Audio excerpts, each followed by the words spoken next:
So I realized the other day I hadn't done an introduction on this truck. This is my 1986 Ford Bronco 2. I like it quite a bit. It's a pretty clean little pickup.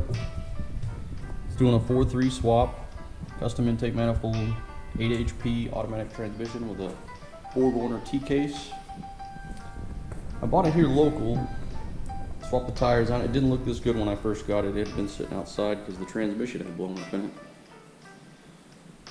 The only areas that I can see are problematic are these, a little bit of bubbling rust spots here in the corner. Overall, it's in good shape. Interior's pretty decent. I like the way the doors open and close. It's faded. Was an XLT at one time. Carpets are in decent shape. Seats are in decent shape.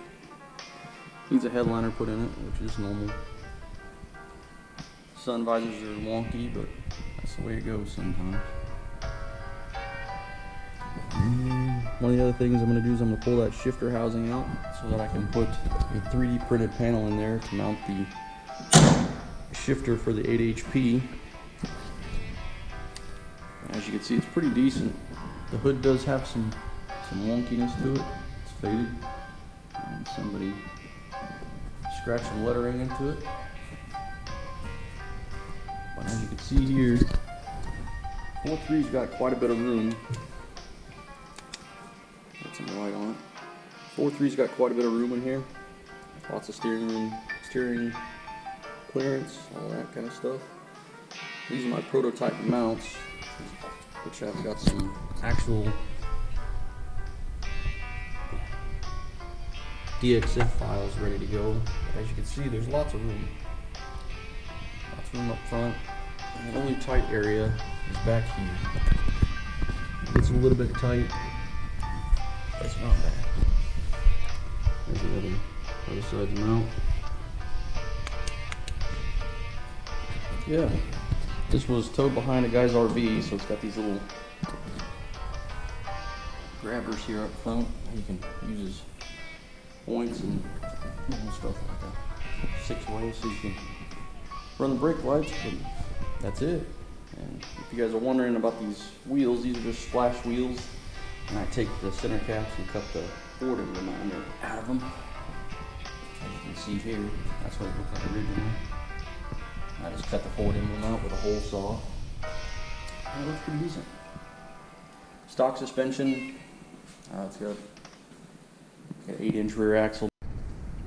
So I found in my life that the first step in big projects like this is committing to it. And the second big step is proof of concept. So this is the 2015 8 HP up in here. It's got lots of room. It's surprisingly right where it needs to be. It's still got clearance on the firewall. I didn't have to dent or damage any of the firewall or the body. It clears just fine. You got lots of room. One big issue is this right here. Your radius arm crossing. It's not a bolt-in deal, so I'll have to build a custom mount that bolts in, so it's easier to service. That's part of it. You know, building custom stuff is what it is.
Okay.